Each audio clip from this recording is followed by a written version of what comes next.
So I've come across a certain trend in liminal space photos, and it's the fact that pools and water parks are actually extremely popular. And I would say that probably a solid 5 to 10% of all liminal space images probably are just images of pools and water parks, and I know for a fact that there has to be some reason behind it. It's so popular that people will even relate pools to photos where there won't be a pool in it at all.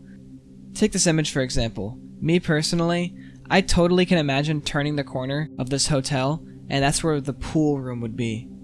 It's this nostalgic feeling of staying at a hotel and going to the pool unsupervised, maybe with a friend or your sibling. And as soon as you open the door, you get hit with this strong scent of chlorine, and it's a lot stronger than when you're at a normal pool, and it's a lot more distinct. From my memories, I always remember the hotel pools having little to no people in them. Either it would be just my friends and I, or there would be like 1 or 2 other families max, and that was it. Something else that I always remember with hotel pools is the fact that there was never a lifeguard there, so you were basically allowed to do whatever you want as long as you weren't breaking any of the main hotel rules. My assumption for why there is usually no people there is because if a family is going to stay at a hotel, they're probably there for a certain event, or they're there for the location, or they're at the beach and obviously they're not going to go to the pool. A lot of people share these memories, which is why I believe these images are so popular. These photos probably feel all the more nostalgic because when you go to a hotel pool, like I said before, there's usually nobody there. And in these photos, well, there's nobody there.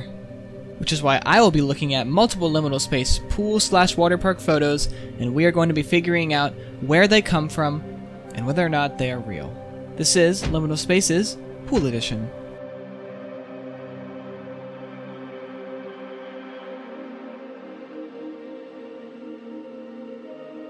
Before we begin, if there's any images on here that greatly interest you and you'd like to see a full video on it, just let me know in the comments below.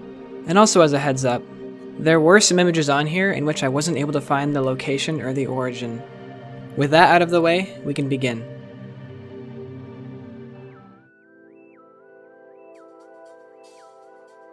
So, starting off with an interesting one, this image shows us a global Google data center. The data center uses natural cooling technology from rainwater, which is stored in a reservoir which cools down the servers. The different colors of the pipes are used to distinguish different water supplies in the data center, such as low temperature water, cooled water, and even ice water.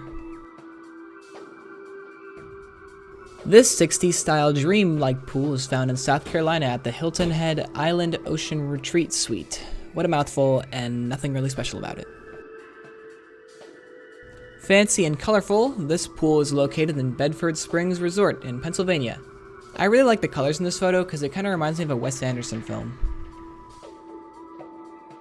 So I included this image because I feel like I've seen this image before in real life.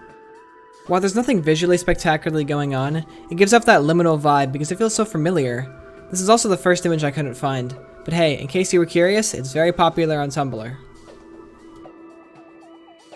This ancient tomb-looking pool is located in a luxury hotel known as Palazzo Gattini in Matera, Italy. And we've already established that I can't pronounce things, so I'm just going to move on from here.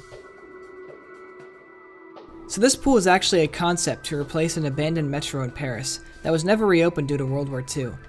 The metro still lies abandoned below, but a politician had the idea to use the empty space for many different things, such as a restaurant, a theater, and a nightclub. These plans never went through due to the fact that it was never clear who would pay for the construction of these places, but the concept images are still cool.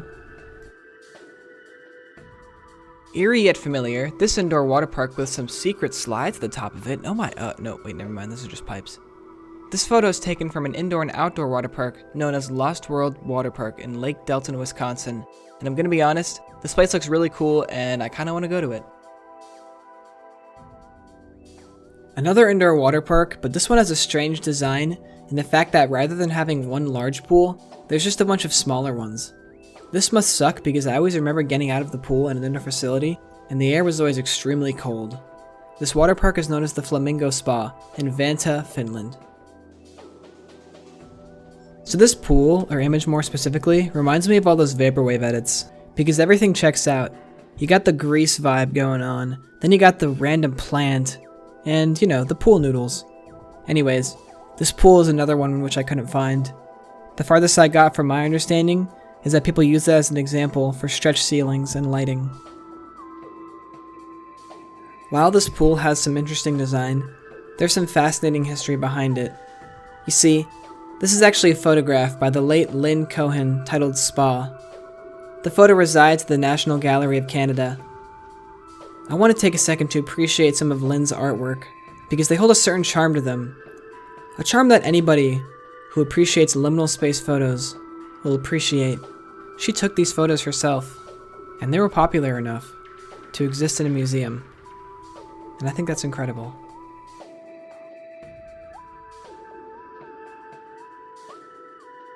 I know it's been a while since I've made a proper liminal space video, but I wanted to thank you all for sticking around and watching.